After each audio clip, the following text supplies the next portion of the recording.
That pressure as a young artist that you have to have something that goes viral. Record labels, of course, are struggling, but they're trying to get what's hot instead of seeing potential in something, I think. You had that luxury of that first album doing so well. You made a choice that you didn't necessarily want to recreate that level of furore and madness. And I realized that I probably couldn't, even if I'd wanted to. It was a lot of that sort of stars align thing as well, and right place, right time, right moment in our society for an album like that. I couldn't control recreating it. It's a strange thing to have a dad who is a renowned musician. I didn't grow up with my dad. And then whenever I first hit the scene with my first record, everybody wanted to talk about it. But with sound bites, everybody got it wrong. So either one side of my family was unhappy with the way the headline was just about my dad, and one side of my family was upset if the headline was estranged father. And it's not all my story, it's my parents' story. Hello, Norah Jones. Hi. How are you? I'm pretty good today, thank you. Good. I'm so gutted that I didn't know you were at St Pancras Station playing the piano the other day. It was fun. I would have been there in a heartbeat. I don't know if anybody could hear anything. That's the thing, because I sing kind of quiet. I tried to belt out some songs, but I couldn't tell. What a cool thing. It was a total surprise. You just rocked up and everyone was like, oh my God, is that Norah Jones? Does that look like Norah Jones? That's Norah Jones. Well, that's funny because I had this, they asked me to do it and I was like, all right. And then they walked me there and I was like, nobody's going to know that I'm here or who I am because I just assume that. Come on, you're Norah Jones. I know, but that's just how I think. It's a healthy way to think. Well, I walk down the street, nobody knows who I am. So you know what I mean? It's kind of like that. But people did know who you were. And it was like everywhere on the internet. And such a cool moment. It was funny. So cool. Yeah. I have listened to your album this week 842 times. I am obsessed. It's so beautiful. Oh, thank you. It's so beautiful. All this time is such a gorgeous opener. It's a good opener. With all those harmonies and then the title track Visions is really stripped back. Sounds like there's a bit of like a mariachi band moment going on. But it's just so beautiful. I love it. Thank you. I mean, I love listening to albums long form and listening to them chronologically and hearing the kind of story of an album. People don't tend to do that these days. Does that bother you? No, I don't really care. I don't either. Do you not know? I mean, I do when I love something, but I often listen to playlists, and so I get it. But I like making albums, so I liked how this one came about. And I did change the way I did things for a few years. A few years back, I started doing collaborations with people and putting out singles because it was just so easy. And I liked doing that too. Yeah. So there's something special about when you do have the time. Like I like listening to music when I'm cooking or if I'm out walking to try and hear the flow of it and to work out why the artist or band has put a song in a certain place, or is there some sort of story going on with this particular album? Is there a story? Is there something that you wanted to express in that particular order? It was more of a let's work on songs and see where we get. And then at the end, it was, what is this? You know, so it definitely wasn't pre-planned. And actually, we had a different order. And we had 2 songs we cut as well. And we had a different order, and it was a completely different album. Wow. And then we flipped it around kind of, and now it's what it is. But yeah, it's funny how the order changed it so much. Oh, it's just so beautiful. I love it. Obviously, you've been in the music industry for so long now, and it's changed incredibly. You know, I did work in radio for a long time, and I could see it. You could see it changing, the momentum changing, and how streaming was coming into play. And now it's just a whole different format going on. How have you moved with that change? Do you like it? Do you prefer it how it was back in the day? You were one of the original CD sellers. You were selling tons and tons one of the of last. CD. One of the last. This is it. I know. I had your album on CD. Yeah. How does it feel, sort of seeing those, and also how you promote an album? You know, back in the day, you'd go on probably a few big TV shows. Now we've got podcasts, which I'm very grateful for, but also TikTok and the whole social media thing. It's changed entirely. How do you feel about that? I mean, you just go with it.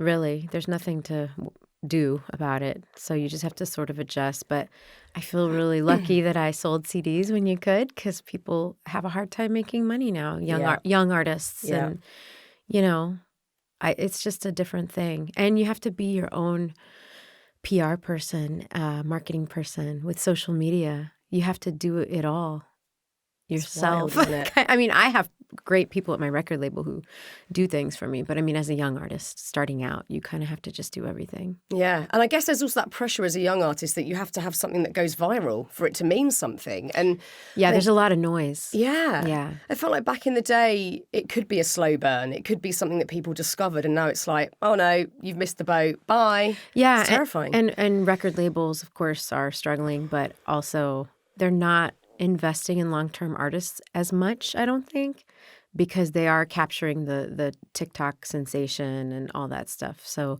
they're trying to get what's hot instead of seeing potential in something, I think. Yeah. What's hot rather than what's good some of the time. Sometimes what's hot is good, Yeah. but, you know, sometimes you take a person who's got all these TikTok views and you put them on a big stage and they don't know how to do a show because they just haven't had the experience. Yeah. You know? And that's something that you did have starting out, is that you were playing a lot and that you were getting out there, but it was still quick. I mean, Yeah, I still didn't have enough experience. yeah, but do you ever? I wonder, because Yeah. it's such a scary thing. We're around the same age. You know, that album for me was so important, your first record, and I had it on CD and I played it and I played it, and even listening to it now, it's so comfortable for me to listen to that album. It's nostalgic. There's memories attached to it. I was living in this little cottage and I just remember it was on my little hi-fi in my fireplace. I just play it constantly. And it's so gorgeous. But you went from putting that album out there to the world knowing about it, to, you know, traveling around, winning Grammys. It was so full on around that time. How did you process what was going on? It was a lot. I mean, I don't know. You just kind of go with it until you realize that certain things aren't working for you, and you sort of change and adjust and try to scale back on the scheduling, you know? Yeah. Because for when things become sort of successful in that way, you're trying to keep the momentum going for so long, and then you realize you don't need to do that because it's got to that tipping point. And you're overexposed and there's a backlash, and then you just want to like crawl into a hole. Isn't it sad that is the cycle That is, everyone yeah. has to go through, that, you know, you get built up and on this pedestal and then they're like, quick, like knock them off. It's horrible. Yeah, and you're young. Yeah. and it's definitely a weird thing to go through, but there was a lot of positives, obviously, and we had a lot of fun. And Yeah. then there was a lot of stressful times. Yeah, of course. I'm imagining it's, you wake up, where am I? What state am I in? What country am I in? You literally don't know. And that's not an exaggeration. I've spoken to so many bands and they're like, you don't know where you are. Yeah, sometimes. Yeah, quite Yeah. unnerving. I mean, it seems, I guess you had that luxury of that first album doing so well that you had a choice to go, right, well, what do I want out of this? You know, what comes next? And from Yeah. all the interviews I've listened to you on and articles I've read, it seems that you made a choice that you didn't necessarily want to recreate that level of furore and madness. You chose Yeah. a different route. Yeah, I let it go. And I realized that I probably couldn't, even if I'd wanted to. For what reason? Because it was such a weird thing that happened to me. It was obviously I think it was good. I think that the first album was great, and I'm not belittling my talent or anything, but it was a lot of that sort of stars align thing as well, and right place, right time, right moment in our society for an album like that, all that stuff. Yeah. So I just knew I couldn't control it. I couldn't control recreating it. So I tried to focus on the music, which is exactly what I did making the first album. So I just continued to do that. And I've been really happy with the way my career's gone. Yeah. Also, that first album was so big. It was stressful. So Yeah. I was like, I don't really need that. And I think actually that's quite rare, because most artists and bands, they kill themselves trying to make a second album that has the same level of impact. Yeah. And I'm sure that must take the joy out of it. It must. It must. And that's what music is for me, is if it needs to stay sort of joyful and meaningful to you, Yeah. for it to mean anything to anyone else. But I guess what you have to do, and whether you've done this consciously or subconsciously, you have to take your ego out of the equation. Because if you have your ego up at the forefront, it's going, this has to have the same amount of craziness around it. It needs to have the same numbers. People need to be as excited. But would you say naturally weren't as bothered about that stuff? I naturally shied away from it, I think. And also, my record label was Blue Note Records. It's a classic jazz label. I mean, they weren't completely in that world either. Of course, they wanted the numbers to match, but they weren't of the personality types to be like telling me about it. You know what I mean? Yeah. So it was a good situation for me, a good group of people And to be over the around. years, you've actually gone off and joined bands, formed bands, and played in bars anonymously, like with a hat on, learning to play the guitar. Yeah. What was the impetus behind that? I just wanted to play, and I live in New York City, and it's easy to play, and I didn't want it to be a big brouhaha, you know? So we would do like an unannounced shows. I would wear a hat. Yeah, I played some really crappy guitar in a hat in a pool hall in 2005. But, you know, our pretty harmony singing, I think, made up for it. But I learned, that's how I learn. I'm not a great practicer. I'm not very disciplined. And I've always done a lot of gigs, even in college and high school. So I think that's how I learn best, is just by doing it. Yeah. So I found that was the most fun thing for me. During the absolute craziness of that first album, did it tip into, I'm not enjoying this anymore, or I'm not enjoying the music? Yeah. It tipped into, I'm too tired to even think about the music. So I just sort of hit a wall and I said, no more of all this. And I'm tired. So if you want me to quit, this is the way to do it. Yeah. Yeah. And what was the route back to falling in love with it again? I just stopped doing all the stuff that wasn't fun, you know, and I focused on the music again. Yeah. And is it important to have those new challenges like, I can't play the guitar, I better pick one up? That was really fun because guitar was sort of my way into songwriting, because I didn't write a lot. I was a new songwriter when my first album came out. I wrote 2 songs in high school and I hated them, so I shut the book. Wow. Yeah, and then because, you know, you're embarrassed by yourself when you're young. And then when I moved to New York, I was 20, and I started hanging out with all these songwriters, and they really inspired me. And so I started writing songs, and I had a guitar, and the first song I wrote when I moved to New York was "Come Away with Me," and it's truly a 5-chord country song when you break it down. And so I only had like 2 or 3 songs on my first album, and so learning how to play guitar better and getting into that sort of opened up a new channel for me. How do you feel listening back to those early songs? Because you're right, there is that level of vulnerability. You're, you know, talking about something very real to you in that moment, and this is spanning back 20 years ago. And I mean, I had the ghastly job the other week of looking through this huge Tupperware box that was in my loft, full of all my old diaries. I mean, that's the worst. I'm cringing thinking about it. But we were doing it for a project that I'm working on, and I was like, I've just got to get in there and look. And of course, it was mortifying. Yeah. It's so embarrassing. And I was with other people, so I felt completely exposed, and it was just icky and horrible. Yeah. Songwriting might not be to that level of me talking about what boys I fancied, but you've still got that vulnerability of, wow, that's how I felt 20 years ago. Yeah. Do you feel like that when you're listening back to old music? I don't completely. I think when I think about some of the songs we wouldn't put on the album, like that didn't make the album, I feel more like that. But luckily, I feel like I had enough of a filter where if it embarrassed me, then I wouldn't use it. And so with the new album, what was pressing? What felt urgent that needed to come out of you for you to sing about and explore thematically? I don't know. I don't think I always know until after the fact. Wow. Yeah. But I definitely felt I had a lot of songs brewing that were sort of middle of the night voice memos, kind of meditations or in the bath, those moments where you get quiet, which is so rare when you have kids. And it's rare for anyone, I think, modern life because of our phones. So it's important to remember to not always have your headphones in and sort of let your thoughts come up with something. And that's how you write, or that's how I write. So I had a few little snippets of songs like that I wanted to work out. But I don't know. I think coming out of the pandemic and sort of getting back to normal and all that stuff, and perspectives change. And I think there's a lot of that in this album. So you meditate regularly? Is that a way that you clear your head to get quiet? I used to. I try to again. Yeah, I'm the Yeah. same. I'm on and off the wagon. Me too. Yeah. Lately I've been really trying to do it. I do TM. Hmm. So it's hard to do it twice a day, but I try to at least do it once a day. But it usually turns into a nap, which No bad thing.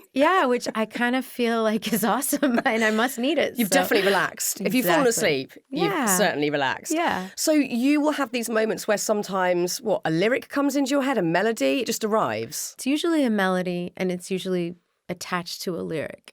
And it's just a little snippet. How cool. Yeah. I'm so jealous. When that's the inspiration, right? And then so if you record that, you don't have to worry about it. And then you can work on it later. But you Yeah. have the inspired bit, which is really what you want. Isn't it amazing that that happens? I've talked to many songwriters. One that's springing to mind is Chris Martin says that he sort of catches songs at night and he's Yeah. sort of out there, you're channeling, essentially, you're channeling something. I've had it in tiny, tiny ways, I guess, with my writing. So I'll have an idea that lands, and I'm not quite sure what it is, and I can play around with it. But it's so weird that you're not sat there brainstorming. Something lands in your head. I find that fascinating. Yeah, some songwriters work like that where they try to write every day. And I tried that for a while a long time ago, and it just didn't work for me.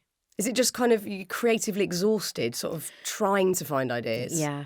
I like it when it just pops into your head. Obviously, I'm lazy about it, maybe, but yeah, I find it's more inspired and it's more magical. That Yeah. way. How does that even, what is that? How does that even happen? I can't articulate it. That moment where an idea, people have obviously had it, with inventions or coming up with problem solving, whatever. I find that fascinating that Yeah. an idea just lands. It's there. Well, I think you're a product of all the information you've inputted into your brain. And so all the music I've listened to in my whole life has influenced me. And most ideas come from something. And it's not that you're copying another song, but it's like language. When you listen to everybody talk, eventually you start talking and you put together your own sentences. So it's the same kind of thing. Yeah, I just think it's, especially with music, because I'm not musical, but I'm obsessed with music. So I just find it the most beautiful thing that someone can have that idea, and the next thing you know, it's a formed piece of music. Yeah. There's no joy like it. It's pretty fun, I gotta say. so fun. What a gift. It's a great job. And then Leon Michaels is the producer on this record. And we just had so much fun working together in that way because we're both very fast and we both don't overthink things. Yeah. And so we would just kept throwing things at the songs and seeing how to finish them. And it was just a really fun process. So are you pretty good at going, we've got it, that's it? Because some musicians will painstakingly go over something again and again to the point where they're like, they don't even know if it's good or not. You're pretty good at going, done. I'm pretty good at going done. But, in music, there's this process where after you're done with the song, you mix it. And so you balance all the levels out, but it can get quite complicated. And so that I'm a little more frustrating in that world. Yeah. Because when it's just the song and it feels done and then you mix it, it sounds different or it's not quite right. And it's very nitpicky. But, like I said, with this album, like with Visions, that is very, very stripped back. Yeah. So did that take some getting your head around that you wanted to put it out sounding raw and not overproduced? Yeah. No, I think it just happened that way. That song, though, yeah. I knew I just wanted it to be me and guitar. And then I had this mariachi thing in my head. I have no idea why. I'm from Texas, so it's sort of a lot of that down there. But I knew I had this trumpet idea, but Leon asked me to add harmonies. I was like, I don't know, this is a pretty solitary song. He's like, well, just try. And then the harmonies were so pretty and they really made it. Oh, it's so beautiful. Yeah. I was talking to my husband this week about us doing this chat together. And in ways, I was like, he would be better at doing this interview because you've got a lot of similarities going on. So he's got an extremely famous father. Okay. You've got a very renowned, esteemed, famous father who passed away a few years ago now. 12. 12 years ago? Yeah, God, it's crazy. Wow, that is Yeah. much longer ago than I thought. Time flies, I mean, yeah. it's a strange thing to have a dad who is a renowned musician, I think for many reasons. One, there's assumption that's there about who you are and what you like and what skill set you have. But also I think it can come with a level of expectation. Have you experienced that? Well, it's a little bit of a complicated answer because I didn't grow up with my dad. So I saw him here and there, but I never lived with him. And then we were estranged for quite a long time. like 9 or so years, we didn't talk at all. And I have a half sister who I didn't meet until I was 18, and she was 16, Anushka. And so when I was 18, I reunited with my dad. So there's all of this stuff like undercurrent of it's not just that he's famous. Yeah. It's also that we have a complicated relationship, as most families have complicated things. And then whenever I first hit the scene with my first record, everybody wanted to talk about it, but I felt so conflicted about it because I grew up where he wasn't looming. It was so complicated is my point. And then, you know, with sound bites, as we talked about, if we'd have had podcasts back then, I could have gone into the story, and really expressed myself. But with sound bites, everybody got it wrong.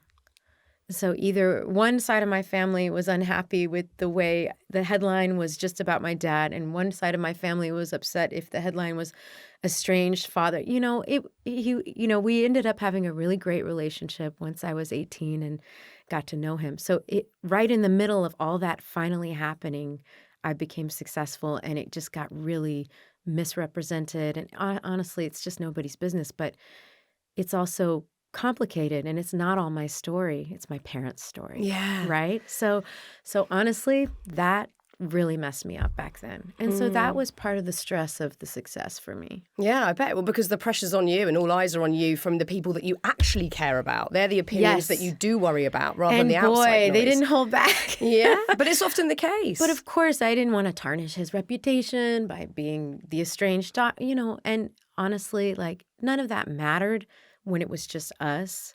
But the way people represent things is just so wrong sometimes. Yeah, well, the media like to do that as well. Exactly. They like to inflate one side of the story. So everybody was always hurt, and then I was in the middle of it, kind of. And so that was weird. And so the fact that our music is so, so different, though, I think I never felt that sort of looming thing in that way. Yeah. It was just like a completely different lane. And he was very, very proud of me. And so, it all ended up being okay after a few years passed. We all kind of like was able to put that behind us. But I mean, I never look at press, so I never really thought about how it was being represented until it got kind of weird. And then everybody was kind of upset. Oh, God, it's such an awful situation. I mean, on both sides. My mom, my dad. I'm sure, but it's complicated. And rightly so, because it's their lives being represented not accurately as well. So I got it, Yeah. But I mean, it was hard. It's complicated enough without having fame and pressure and everything put in there as well. Similarly, my husband didn't grow up with his dad at all. So he grew up with his mum in the UK. So I think he's the one, I'm speaking for him, but we've chatted about this before. He had that strange situation where he was having a very regular life in a flat with his mum here. Same. And his dad was, living the dream, travelling around the world, etc., etc. What did you make of that growing up? What did you think of him? How did you see him? I think in a similar way, my husband didn't really know his dad very well until later down the line. So it was all quite strange, knowing that it felt maybe important or a bit fancy and different to the life he's living with his mum, but you don't really know what to make of it. It's really confusing. I think I just didn't think about it that much. I wasn't super aware. I remembered going to India when I was really little, and we spent time with him, but I remembered it so little because I was very small, so I barely remembered it. And then we kind of separated more. And I don't know. I didn't think about it that much until I was older. And then I had a lot of anger, but like also confusion, And then my dad's also Indian and my mom is white, and I grew up in Texas, and I had a really nice childhood with my mom, and it was great, and her family's from Oklahoma, but culturally I'm not Indian because I didn't grow up around that culture at all. So that's a whole other piece to it that I'm like, I don't really know much about it. And I've tried, but, it's different when you don't grow up in it. Yeah, I think childhood informs so much about who you are and how you think, whether you like it or not, because you're immersed in that particular culture. Yeah, and my mom's record collection is what raised me. So I'm the musician I am because of my mom, in a way, which is funny. It is. It's amazing. But maybe I'm naturally musical because of my dad. Who knows? Yeah, it's like an amalgamation of the whole thing. It's a funny combo. It is. It's a brilliant combo. We're grateful for that combo. I'm just really grateful that I had a relationship with my dad, eventually. And my sister's the best part.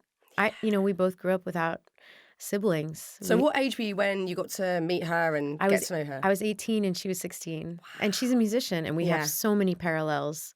She's an incredible musician. She's an incredible musician, and it's pretty great. So how was that, growing up as an only child, essentially, to then you've got this sibling who, does she feel more like a friend? How was that integration? I mean, I think we both wanted it so bad, and we both were pretty open in the beginning that it felt sisterly, And there's been periods where, we don't see each other that much, but it still feels pretty good. I mean, she's probably better at keeping in touch than I am, the personality type, Mm-hmm. But she's got kids similar age. So it's kind of like we keep on these parallel lives. So That's so nice. it is nice. I love her so much. And how did you approach getting to know your dad? It's quite a strange thing to have to do because often, not all the time obviously, but it is a given that you grow up with one or both parents. But knowing you've got a parent out there who you don't know very well, where do you start? Well, it was hard because he was quite old as well, and he couldn't hear the best. I think he had an accident when he was a child even. I don't think it was only from playing music. But he was very sweet, very, always like holding your hand, and it was a little bit more parallel sort of at the breakfast table, like sweet moments, but it was hard to get super deep at first because I didn't know how, and in the sort of age hearing thing doesn't make it easier. Yeah. But he was really sweet. He loved watching movies, so he always wanted to watch a movie and talk about the movie, that kind of stuff. So you feel like before he died, you got to a really nice, comfortable place as father and daughter? I do. I felt very at peace and very thankful that he lived to be 92 and they had the time to do that, And what was it like going from Texas to India? That's quite a culture shock as a child. What were your feelings around that? I mean, you must have been wide-eyed looking at it's such a beautiful, colourful country to visit as well. Well, he lived in California. He lived in California? Amazing. But I did go to India when they were there a couple of times, and that was wild. Yeah. Also because he was so famous in India. Yeah, that was wild. So I didn't really get the real slice of it, you know. But India's wild. I'd love to go back soon. Me too. I've only been once and I just loved it. I haven't been in about 12 years since he died.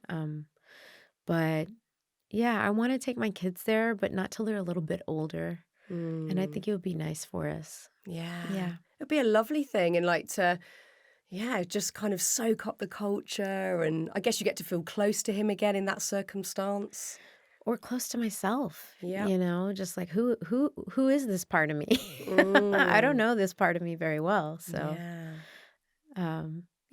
it's fun. It's a weird family story, but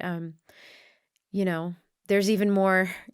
Yeah, there's so much in there that like I would never be able to tell, but it's interesting, and it's I'm more comfortable talking about it now. In the beginning, it was just so hard. Yeah. And then I would shut down, and then people thought that was weird, but really I just didn't trust anybody to represent it. Yeah, no, it's good that you know the truth. You've got to a great place of peace with all of it, so you're able to talk about it now. I think the more you talk to people about families, all families are weird. Everybody's got a weird story. Yeah, every family. Totally. And you think yours is really weird, and you talk to someone else and go, "Oh no, that's weirder." Yeah, that's much weirder. Yeah. But, my mom we're very close, and she's a single mom, raised me, and that's really the biggest part of who I am. So it's always funny to talk so much about my dad, and then that's really where it came from, though. I mean, your mum must be incredibly proud. Yeah, she's very proud. Wow. Is she quite a vocal, proud parent, or does she keep it to herself? She's kind of medium. She's not very impressed by like celebrity things. Yeah. So, which is I think why I never ran towards that side of things. Yeah. So my mum doesn't know who anyone is half the time. Yeah. She'll be really excited when I've like met someone from Coronation Street, which is like a soap over here or something like that, rather than it being, I don't know. It's hilarious, but it's good. Yeah, my mom's not that impressed, but she's super proud. I bet she is. Did Yeah. she go to the Grammys when you won the Grammy back in the day? Yeah, she was there. Wow. I bet that was such a night. And my sister was there because she was nominated that year No as well. way. Yeah, so it was a weird mix of, and my sister and my mom met for the first time. Oh, wow. It was crazy. Yeah. That's such an amazing night. Yeah, it was really fun. I mean, that must have been overwhelming for you. It was. By the end, I didn't want to win because I felt embarrassed or something. I don't know why I feel that way, but it's funny. I watched the Grammys this year, and I watched all these amazing women get up there, and I saw Billie Eilish get up, and she was like embarrassed kind of, and I related to that. And then everyone else got up, and they're so confident. People are so comfortable owning their accomplishments now. Women, I'm talking specifically. And I think that's great. But it's so different from how I was, you know? I know what you mean. I feel embarrassed about loads of things. Yeah. And sort of even owning job titles. I think, I can't say that. That's outrageous. Exactly. It's embarrassing. Or, Yeah. I don't know. It's so strange, You isn't want it? to self-deprecate. Yeah. It's much more comfortable to be self-deprecating than, Yeah. I'm this and I've just won this. How amazing. I know, but I mean, I respect it too. It's interesting. Yeah, I like how Billie Eilish goes about her business. She seems super authentic. I adore her. I adore her. She's so, her voice is just magical too. I know. She's so good. And I'm so glad that with a voice like that, she does this weird, awesome, strange music and she writes beautiful songs and she kind of can do anything. I'm loving seeing people grow and I can't wait to see where she goes. And I already love what she does. But like all these big women now, these pop stars, they've been around for 20 years and they've grown so much and changed and tried different things. It's wonderful to watch people grow up. Yeah, and I think people are really celebrated because they're being authentic. And I guess the other link between you and Billie Eilish is the fact that you do the music that works for you. You're not led by trend, which loads of artists are. They'll probably be quite open in saying that because they've got to get the song on TikTok and they've got to keep up with what's going on. But you know, you're doing something that you know feels right to you. Have you felt that pressure? You don't seem like the sort of person that would, but have you felt that pressure like, oh God, I need to make this sort of song or this sort of album? I've never really followed that, nor have I been around people who try to tell me to do it. So That's a relief. yeah, it's great. I'm lucky. Yeah, that's really good. Yeah. I also love your podcast. I listened to the Thanks. episode with Dave Grohl, who's also been on here. Why is he the nicest man on the planet? I don't know, but he's a doll. How? Like, he's also in the biggest band on the planet, and he just walks in like, no big deal, just gets on with it. He's just a love. He's such a love. You just want to hug him. And you were playing with him, he was playing drums. What a moment. I know. That was like my Teenage dream. 12-year-old dream. Yes. I think Nevermind came out. I think I was obsessed with it, and I used to air drum to it. And so he played drums. It was great. Oh, Yeah. how amazing. Who would be the ultimate guest for you to sit and jam with? Probably Dolly. Dolly. I'd love to have Billie Eilish on too. Billie! Yeah. But Dolly Parton, for sure. But there's a million. I mean, the only people that wouldn't be a fun guest are people who aren't into the spontaneity of it. So pretty much anybody. I love PJ Harvey. I would love her.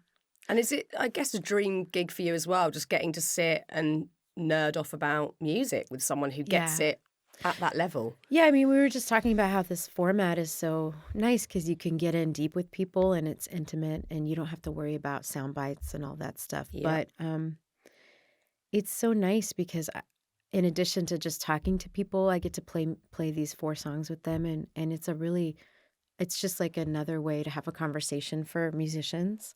And so it's really nice.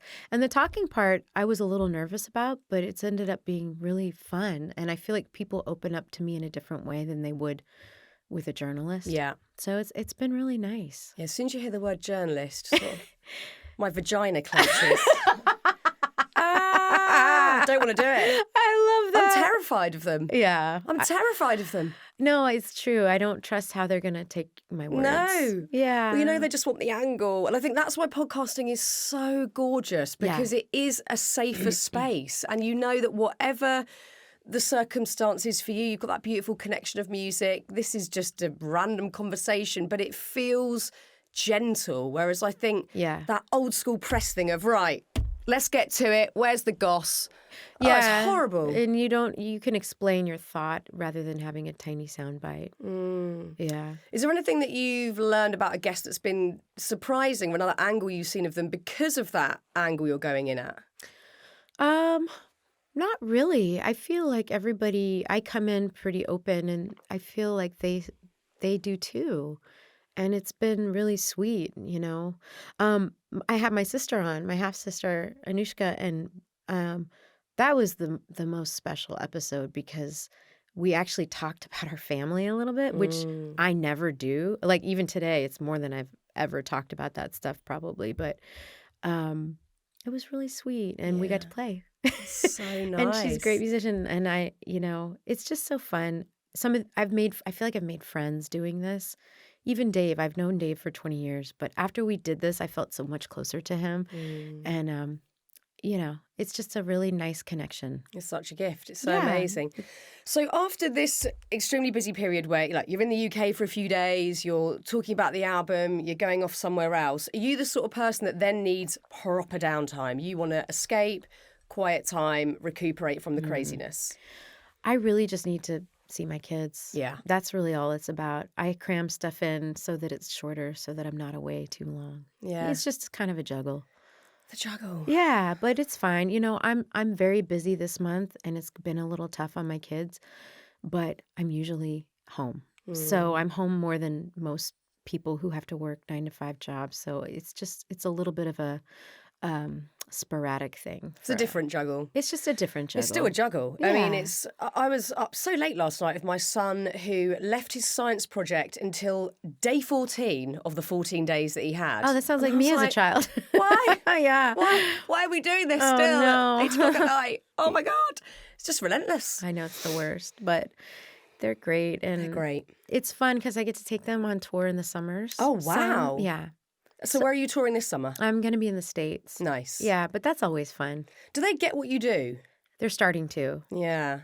My kids have no clue. I feel like they never were interested in watching the show when they were on tour with me until last summer. Really?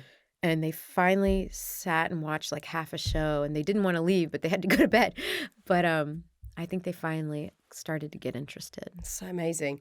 Can you see the musicality with them? Is that something they're leaning towards? Yeah, it is, but I try not. We each both try not to push them, but they take piano lessons. They both were really excited, and then they wanted to quit. And I said, "Well, sorry, it's our family language." My husband plays piano too, so I just said, "Sorry, it's the family language. We can take breaks when you get fed up, but you're never going to quit because it's our family language." I love So I that. try to keep it more like that, but not pressure. Yeah.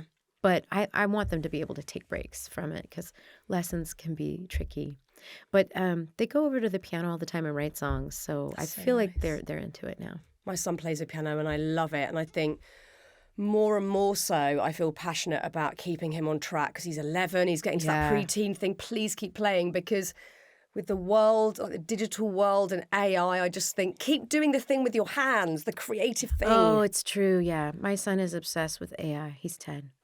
It's Yeah. terrifying. I'm so scared. He's scared, but he's also in love with the idea of it. Yeah. So it's crazy. I think it's But the greatest challenge for parents of our generation. it is trying to keep them bored. Yes. Like a little bit of boredom is where the good stuff happens. So I agree. Yeah, I mean, same for us though. If I could just get rid of my phone, my whole life would change. I know. It would be great, wouldn't it? Yeah, but I'm addicted. I'm completely We all addicted are. to it. But we all are. And let's be honest Totally. about that. We're all completely addicted to them. Yeah, so I'm trying really hard to, have my moments. The good thing about playing the piano is you can't pick up a phone because you're using both hands. It is, but I never play at home. Do you not? Almost never. Really? It's weird. Is that because you just like, I'm over it? I've been doing this for... No, I love playing whenever I'm in a zone, or if I'm writing a song, I'll go over to it, but it doesn't happen. Well, it probably doesn't even happen once a week. Really? Really. And so that's why touring is fun, because I get in the zone, and it's sort of good like that. I started surfing a few years ago. I'm not really good, but I just love bobbing out there with all the surfers. So nice. But I found that to be the ultimate, like, there's definitely no phone out here. So I liked that. We've all got to carve out that Yeah. thing, that place, that time where Yeah. we're just being. It's really hard. It's really hard. It's Yeah. getting harder and harder. Mm-hmm. Well, look, I'm so grateful to have this time with you today and to chat about all the brilliant things that you're doing. And as I said, I mean, I've listened to the album so many times this week, but I'm going to keep on listening to it. It is so comforting to listen to, and I'm Thank just you. such a fan of your voice. So thank you for making another great album. Thanks for having me. Thanks for listening. Thanks, Norah.